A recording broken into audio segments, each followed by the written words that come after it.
Final Fantasy said just got a Christmas tree yesterday and just began playing Batman Arkham City. Oh, sweet.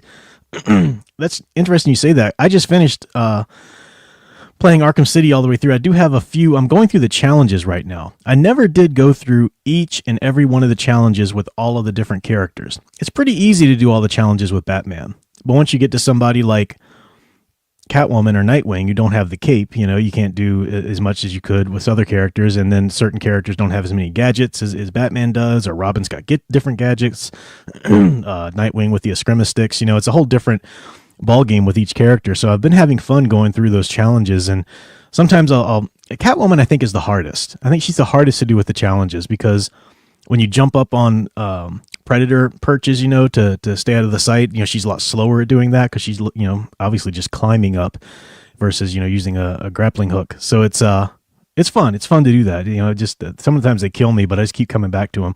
But I am actually going to start, I don't know if I'll start it tonight or tomorrow, playing Arkham Origins again. That's one of my Advent season games because it takes place Christmas Eve night. And I just have to, I know I've talked about it before, but as long as we're just chatting and we're chatting about good stuff, and I'm making a conscious effort to really give a lot more recommendations of some stories for people to check out.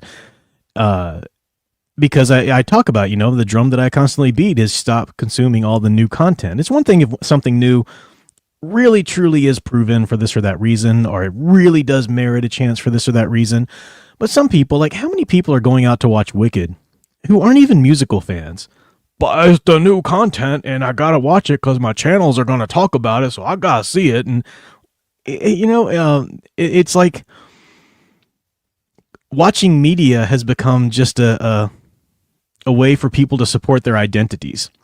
Constructed identities on the internet, with, we're anti-woke, so we got to watch all the stuff Disney does so we can make fun of it. I've talked about it before. Anyway, and I'm always talking about how, support the great stuff that you do love. It's tried and true, and there's so much more of it. You haven't watched everything, as I've said.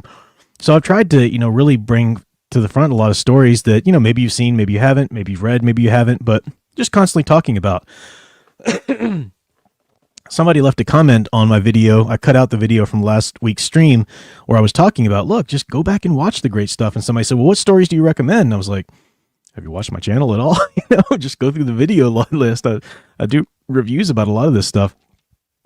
But for any of you who, for whatever reason, maybe haven't played Batman Arkham Origins yet, it is such a surprisingly good game. I think there were some technical issues with it, especially if you were trying to play it on computer. I'm a console guy myself, just easier. I don't have the, I can't rewire a computer. Oh, but you got to install the patch and do the upgrade and the thing. It's like, I don't have the head for that. I play very simple old retro games on computer, like Knights of the Old Republic or, The Witcher, the first Witcher. I just finished playing that on the computer, but, through Steam. But, I'm a console guy. So when, I think there were some problems with the computer or whatever, but consoles had no issues with Arkham Origins. I remember when it was coming out, I was cautious about it because this wasn't written by Paul Dini. Now, it was okay because they weren't taking a break from Paul Dini or anything. We didn't know at that point yet that Paul Dini wouldn't be writing what he should have written, the ultimate finale to the Arkham trilogy, Arkham Knight, Rocksteady just, or Rockstar, I get those mixed up. Rocksteady.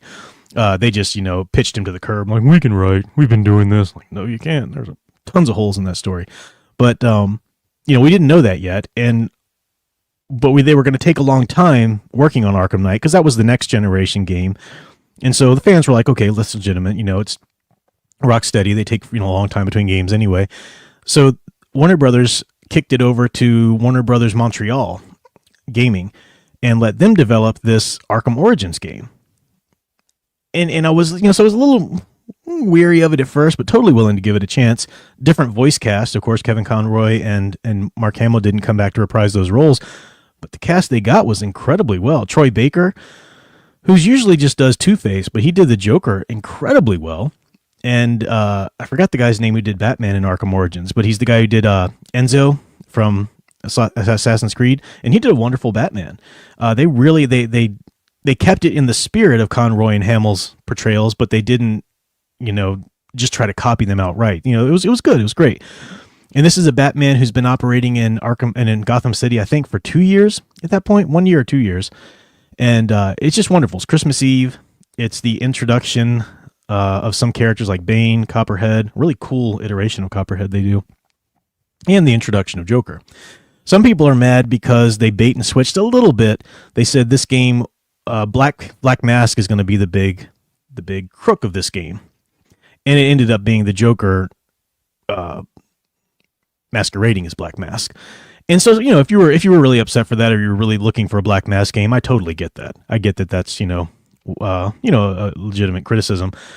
But the game itself is surprisingly so well written. I mean, they apparently Jeff Johns was a consultant on a lot of it. And one of the cool things I like about it is they take a lot of the most iconic stories about the origins of Batman, like Year One or things like that. A lot of iconic stories about his first meetings with the Joker or whatever, and they really just distill them into the most iconic threads. It's really good. It is surprisingly good. And it has that Christmas vibe to it. You got the little Christmas music and stuff. I love the menu scene when you open it up and it's got that dark version of Carol of the Bells and the cool, images of Batman and stuff. It's I wouldn't say it's my favorite Arkham City game or Arkham universe game. I think that always has to be Arkham Asylum, just for that perfectly concise, hits all of the Aristotelian story unities, Paul Dini at his finest. It's a wonderful continuation of the animated verse, just a little bit, darker in game form. But I think that'd have to be my favorite. But Arkham Origins would probably be my second, even over Arkham City, I think. And I do love Arkham City. So, yeah, just for those, if you're a gamer and for whatever reason you didn't do Arkham Origins, you really should check it out, especially this holiday season. It's time to play it. It's set Christmas Eve night, and then there's a really cool extension DLC campaign that is a couple different campaigns, but the story campaign takes place New Year's Eve that same year and deals with Mr. Freeze, which is really great. But they've got some other like combat DLCs, him Bruce training, as a young Bruce Wayne training overseas, and Lady Shiva, Ra's al Ghul, so of course, and all of that. So it's good stuff. Robert Craig Smith, thank you. That's the voice actor. I couldn't think of his name, who does Batman in Arkham Origins. Yeah, apparently. Final Fantasy said it was some. It does lag a little bit every now and then to me too. Now that you mention it, it's not insurmountable by any means, but yeah, I mean, if that's your thing, like tech glitches or really bug you, maybe that game would bug you, but it's not insurmountable. Like I said, it doesn't hurt the gameplay.